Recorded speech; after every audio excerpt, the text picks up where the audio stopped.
Selamat datang kembali. Banyak dari kita mungkin pernah dengar ya istilah deprogramming. Dan bayangannya itu seringkali gimana ya, agak seram.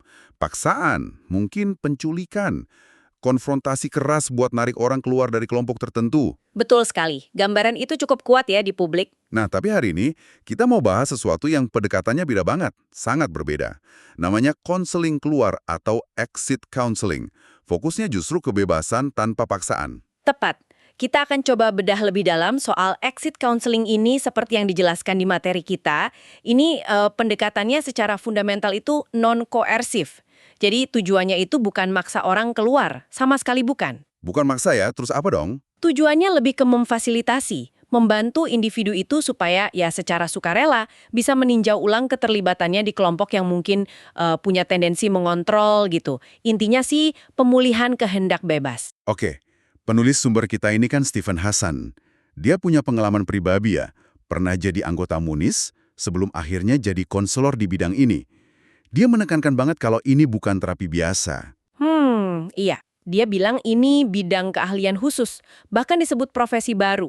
Butuh pemahaman mendalam soal dinamika kelompok, terus apa yang sering disebut sebagai kontrol pikiran atau mind control. Nah, buat Anda yang lagi dengerin dan mungkin penasaran, gimana sih sebetulnya cara bantu orang berpikir ulang soal pilihan hidupnya, tapi tanpa paksaan? Gimana pemikiran kritis itu bisa dipulihkan secara etis? Yuk, kita gali bareng-bareng. Mungkin langkah paling awal dan penting nih, kita harus tegasin dulu bedanya sama deprogramming paksa yang dulu sempat, ya bisa dibilang marak lah ya. Yang kesannya negatif itu ya. Iya, metode lama itu seperti yang Ada bilang tadi, sering banget melibatkan, ya ampun, penculikan, tekanan psikologis yang berat, konfrontasi yang bisa traumatis banget. Dan nggak jarang malah ninggalin luka batin sama kebencian yang dalam, buat semua pihak loh, bukan cuma si anggota. Materi kita jelas nyebut ini pendekatan yang jauh lebih traumatis. Berarti exit counseling ini benar-benar di ujung spektrum yang lain ya.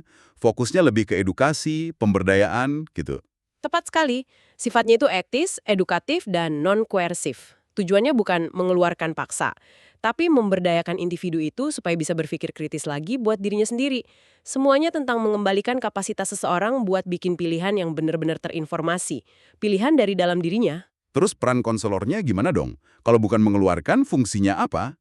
Kan kedengarannya pasif ya? Wah, perannya krusial banget, tapi bukan sebagai penentu atau yang maksa-maksa keyakinan. Mereka itu lebih kayak fasilitator. Fasilitator ya? Iya, tugasnya tuh nyajiin informasi dari berbagai sudut pandang, termasuk info yang mungkin selama di kelompok si anggota nggak pernah dapat akses. Mereka juga bantu jembatanin komunikasi yang seringkali udah rusak banget tuh antara anggota sama keluarganya. Oh, jadi bantu komunikasi keluarga juga. Penting banget itu. Dan yang paling dasar ya, seluruh prosesnya harus dilandasi rasa hormat penuh sama otonomi dan kehendak bebas individu yang bersangkutan. Kita nggak bisa maksa. Tapi ini kedengarannya butuh skill khusus banget ya. Nggak sembarang terapis bisa, penulisnya kan nekenin ini. Spesifik banget. Perlu pemahaman mendalam pertama soal dinamika kelompok secara umum. Kedua, gimana kelompok tertentu itu beroperasi. Dan terutama teknik-teknik kontrol pikiran atau mind control. Istilah mind control ini maksudnya gimana sih dalam konteks ini? Mind control di sini tuh merujuk ke cara-cara sistematis yang dipakai kelompok buat mempengaruhi pikiran, perasaan, sampai perilaku anggotanya. Seringkali tanpa si anggota sadar sepenuhnya kalau dia lagi dipengaruhi. Gitu. Nah, selain itu, konselor juga butuh info detail soal kelompok spesifik yang lagi dihadapi. Plus, tentu aja, skill konseling tingkat tinggi buat bangun hubungan baik dan fasilitasi dialog yang seringkali alot banget. Nah, ini nih bagian yang kayaknya paling bikin penasaran. Gimana sih prosesnya di lapangan? Pendekatan strategisnya itu kayak gimana? Pendekatan strategis itu intinya, dan persiapan itu vital banget perannya. Penulisnya kasih contoh lewat kasus George O'Brien ya. Di materi itu, langkah awal yang krusial itu melibatkan keluarga dan teman dekat. Harus jadi satu tim yang solid. Jadi keluarga nggak cuma nonton dari pinggir lapangan aja nih. Mereka aktif terlibat. Justru itu, mereka bagian integral dari tim intervensi.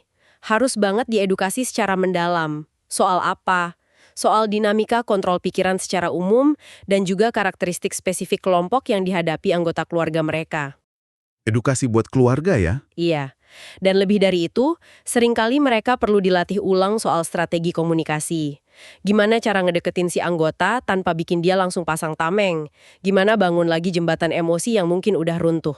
Ini semua bagian dari perencanaan intervensi yang matang. Dan ini pasti butuh sabar banget ya. Apalagi kalau orangnya udah lama banget gabung sama kelompok itu. Sabar itu kunci absolut. Penulisnya ngulang-ulang ini terus. Apalagi buat anggota yang udah tahunan di dalam. Proses intervensi itu sendiri biasanya intensif, bisa beberapa hari. Seringnya minimal 3 hari penuh, kadang lebih. Ini bukan sulap, bukan solusi instan. Lalu pas intervensinya nih, suasananya gimana? Tegang, kayak konfrontasi gitu? Kan tujuannya tadi katanya fasilitasi ya, bukan maksa. Justru itu yang dihindari. Suasana konfrontatif sebisa mungkin nggak ada. Lingkungannya harus dibikin seaman dan senetral mungkin. Idealnya di lokasi yang nggak ada hubungannya sama kelompok itu. Misalnya rumah keluarga atau tempat netral lain. Oke, terus langkah pertama konselor apa? Bangun hubungan baik dulu. Report, itu penting banget. Si anggota harus merasa didengerin, dihargai, dan ngerasa dia pegang kendali atas situasi. Misalnya dia bebas mau istirahat kapan aja, ngatur kecepatan diskusi, bahkan kalau mau stop prosesnya juga boleh. Wah, hati-hati banget ya kedengerannya. Tapi kalau nggak ada tekanan, gimana caranya informasi baru atau perspektif beda itu bisa masuk? Bukannya anggota kelompok gitu biasanya udah punya pertahanan diri yang kuat banget terhadap kritik. Pertanyaan bagus banget. Nah, disinilah strategi penyajian informasi jadi kunci. Konselor nggak akan langsung nyerang keyakinan atau kelompok si anggota secara frontal. Kenapa enggak? Karena itu biasanya cuma bakal memicu penolakan atau memicu apa yang disebut thought stopping. Semacam mekanisme mental yang diajarin kelompok buat ngeblok keraguan atau kritik sebelum sempat dipikirin. Thought stopping.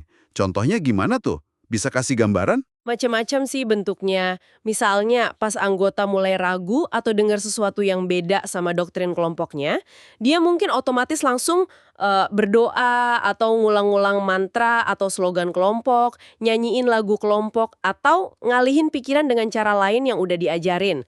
Intinya mematikan pikiran kritis sebelum sempat berkembang. Wah, rumit ya. Jadi gimana konselor ngakalinnya?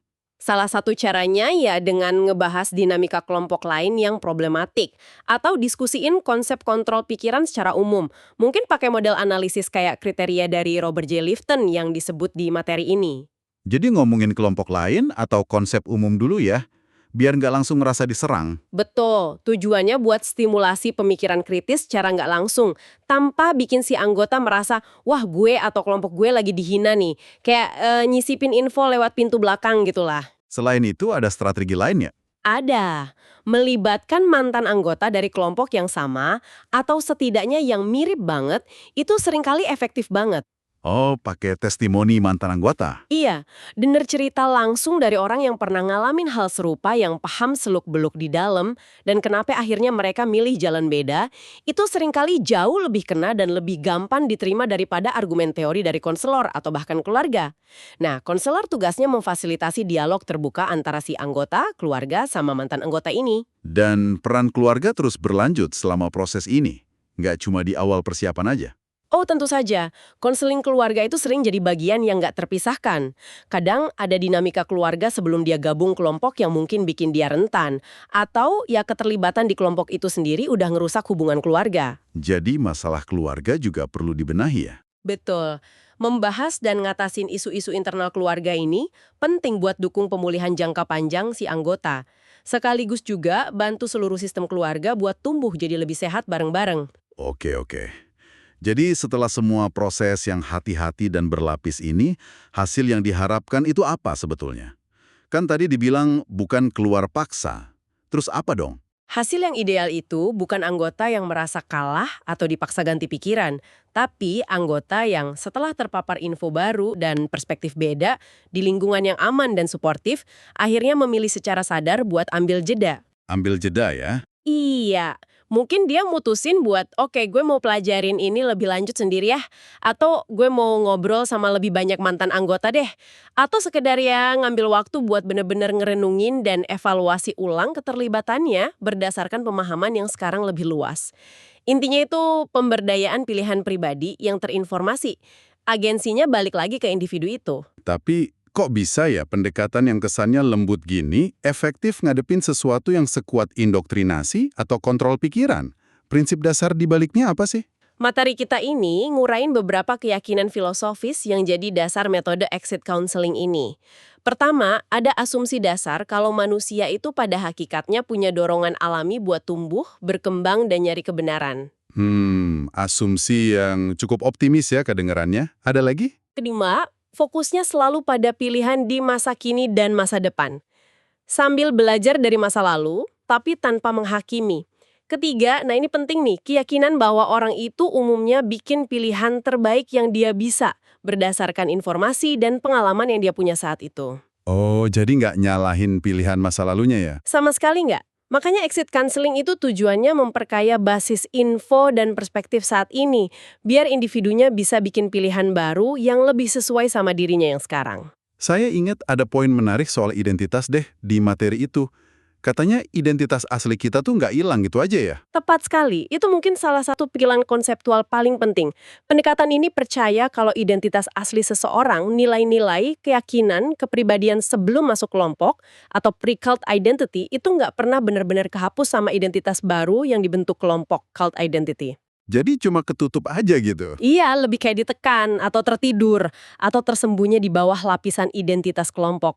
Nah, tujuan konseling itu menjangkau lapisan yang lebih dalam itu, membangunkan lagi dan memberdayakan identitas asli itu beserta suara hati nurani si individu. Jadi bisa dibilang, ini bukan tentang ngerampas kelompok dari si anggota ya, tapi lebih kayak nawarin kembali diri mereka sendiri ke mereka. Nawarin perspektif, pilihan, kesempatan buat tumbuh lagi jadi individu utuh. Persis, strateginya itu ngebuka pintu dan jendela baru, bukan ngebanting pintu lama. Ngasih ruang buat identitas asli itu bernapas, dapetin lagi kekuatannya, dan akhirnya ngambil alih lagi kemudi hidupnya. Prosesnya adalah ngebiarin individu merasa bahwa dia yang bikin keputusan bukan orang lain. Tapi ya pasti ada lah ya kasus-kasus yang jauh lebih sulit. Gimana kalau anggotanya bener-bener nolak ketemu? Udah mutus semua kontak? Atau hubungan sama keluarga udah rusak parah banget?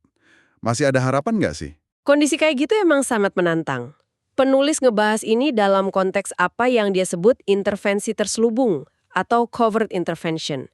Dia kasih contoh kasus Margaret Rogers. Ini pilihan terakhir banget sih, yang dipertimbangkan kalau semua upaya pendekatan terbuka udah gagal total. Atau anggota nolak kontak sama sekali, atau ada kekhawatiran serius soal keselamatan. Terselubung. Ini kedengerannya agak gimana ya? Licin gitu secara etika. Pakai semacam penipuan buat tujuan membebaskan. Nah, itu dilema etis yang diakuin secara terbuka di materi ini. Iya, intervensi terselubung itu melibatkan elemen penipuan atau skenario yang diatur.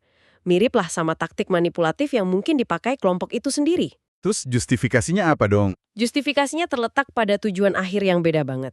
Tujuannya bukan buat merekrut atau ngendaliin, tapi buat menciptakan kesempatan, mungkin satu-satunya kesempatan, biar individu itu bisa terpapar info dan perspektif lain, supaya dia bisa bikin pilihan yang benar-benar bebas dan terinformasi. Penulisnya berargumen kalau ini dibenarkan demi pembebasan pikiran, bukan pengendalian. Bisa kasih gambaran nggak gimana ini dilakuin? Kayak di film-film gitu. Perencanaannya emang bisa rumit banget sih. Mungkin sedikit ngingetin sama plot film spionase kali ya.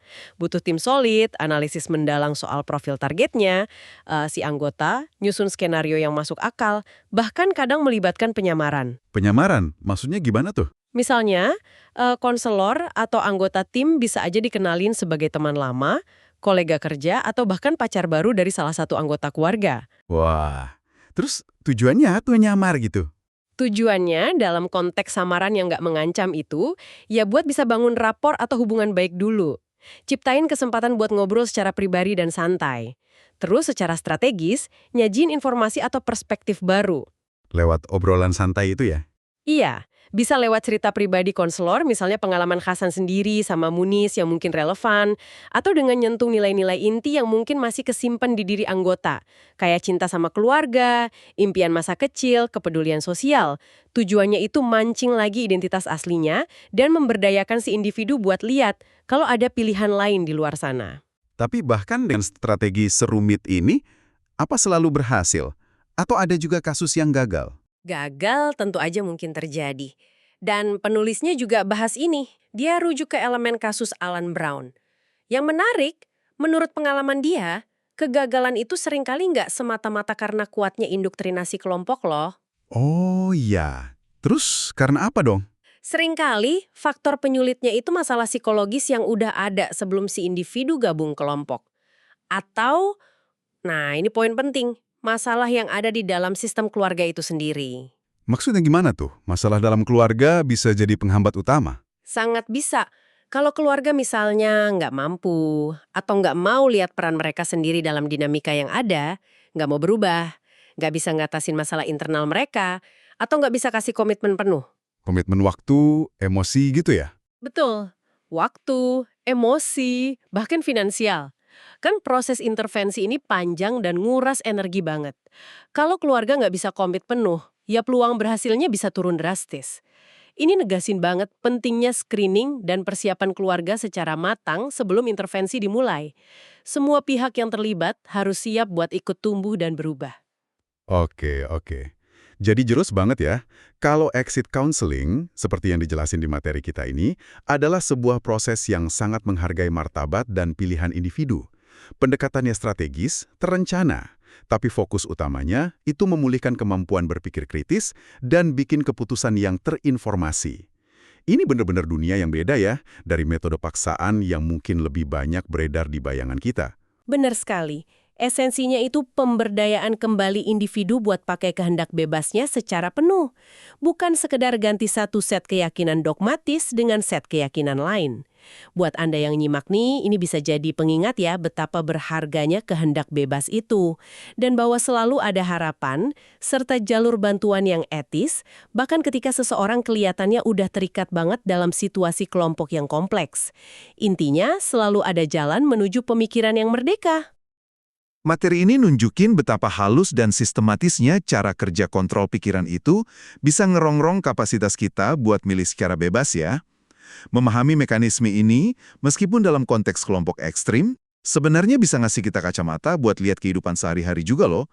Ini bawa kita ke satu pemikiran terakhir nih buat Anda bawa pulang. Mengingat betapa gampangnya pikiran dan pilihan kita bisa dipengaruhi, nggak cuma sama kelompok terorganisir ya, tapi juga sama berbagai narasi dan tekanan di sekitar kita sehari-hari. Menurut Anda nih, langkah konkret apa sih yang bisa kita ambil dalam kehidupan sehari-hari buat secara aktif ngebangun benteng pertahanan berupa pemikiran kritis? Gimana caranya kita bisa mastiin diri kita dan orang-orang di sekitar kita selalu punya akses ke informasi yang beragam dan nggak bias? Sebagai penangkal ya, nggak cuma terhadap pengaruh ekstrim, tapi juga terhadap manipulasi halus lainnya yang kita temui setiap saat. Baik itu di iklan, politik, maupun interaksi sosial biasa. Coba direnungkan.